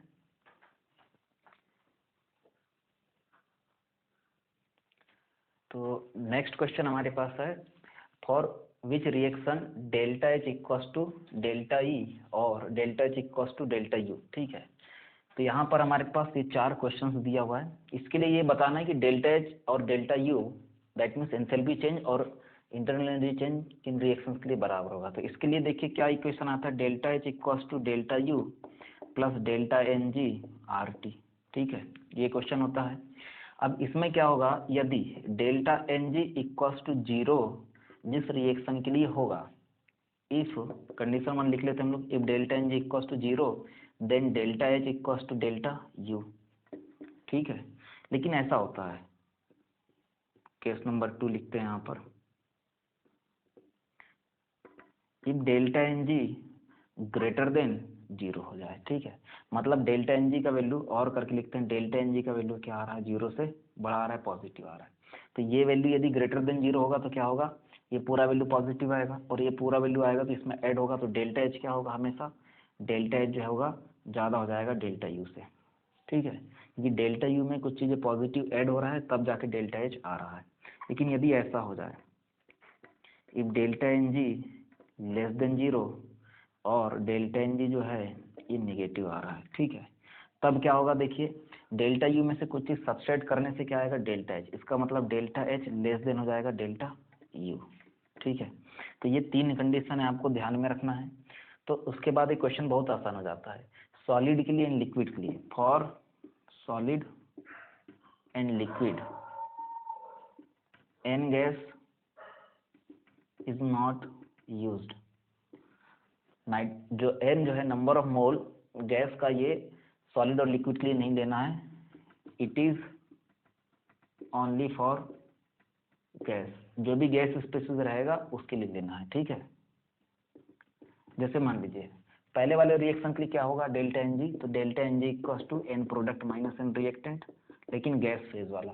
तो यहाँ पर ये 2 है, ये 1 एन 1, कितना आ रहा है ये 2 minus 1 plus 1 is equals to 0। तो इस रिएक्शन के लिए क्या आ रहा है, delta N G equals to 0 आ रहा है। इसका मतलब फर्स्ट रिएक्शन के लिए कंडीशन अप्लाई हो रहा है, तो फर्स्ट रिएक्शन के लिए क्या हो जाएगा, delta H equals to delta U हो जाएगा। दूसरे रिएक्शन के लिए देखते हैं, 2 there is 1, so A B gas, A B gas, A B gas, 2 minus 3 plus 1 4, कितना आ रहा है यहाँ पर, delta N G, delta N G आ रहा है -2। इसका मतलब इस रिएक्शन के लिए डेल्टा एन जी क्या आ रहा है, नेगेटिव आ रहा है, तो डेल्टा एच लेस देन हो जाएगा किससे, डेल्टा यू से। ठीक है, इस रिएक्शन के लिए देखिए 1 प्लस हाफ कितना हो जाएगा, 3/2, तो 3/2 ये भी क्या आ रहा है, there is delta N G equals to 3/2, plus में आ रहा है, तो ये वाला केस हो जाएगा। ठीक है, इसमें क्या आ रहा है, delta N G equals to +1 आ रहा है, +1 आ रहा है, तो ये भी केस नंबर 2 होगा। तो आंसर क्या हो जाएगा हमारे पास, ए हो जाएगा। ठीक है, लेकिन यदि हमको ऐसा पूछता है कि delta H minus delta U equals to क्या होगा किसी भी रिएक्शन के लिए, delta H minus delta U क्या होगा किसी रिएक्शन के लिए, तो क्या करेंगे हम, जैसे इस रिएक्शन के लिए, तो इस रिएक्शन के लिए क्या आ रहा है, इस रिएक्शन के लिए आ रहा है डेल्टा एन जी 0, इसका मतलब delta U plus delta H minus delta U equals to क्या हो जाएगा, 0 हो जाएगा फर्स्ट के लिए, ए नंबर के लिए। ठीक है, लेकिन यदि क्वेश्चन आता है किसी पर्टिकुलर टेम्परेचर में इस रिएक्शन के लिए क्या होगा, तो इस रिएक्शन के लिए क्या होगा, देखिए for case B delta H is equals to delta U, delta N G कितना आ रहा है, -2 आर टी, तो क्या हो जाएगा, delta H minus delta U is equals to -2 R T.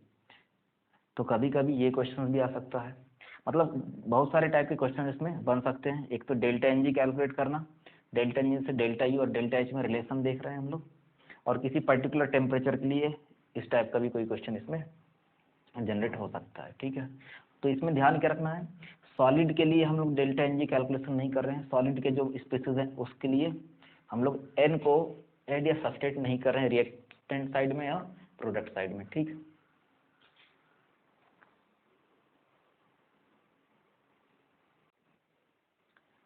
तो नेक्स्ट क्वेश्चन स्टूडेंट्स हमारे पास है, calculate delta G not for the following reaction.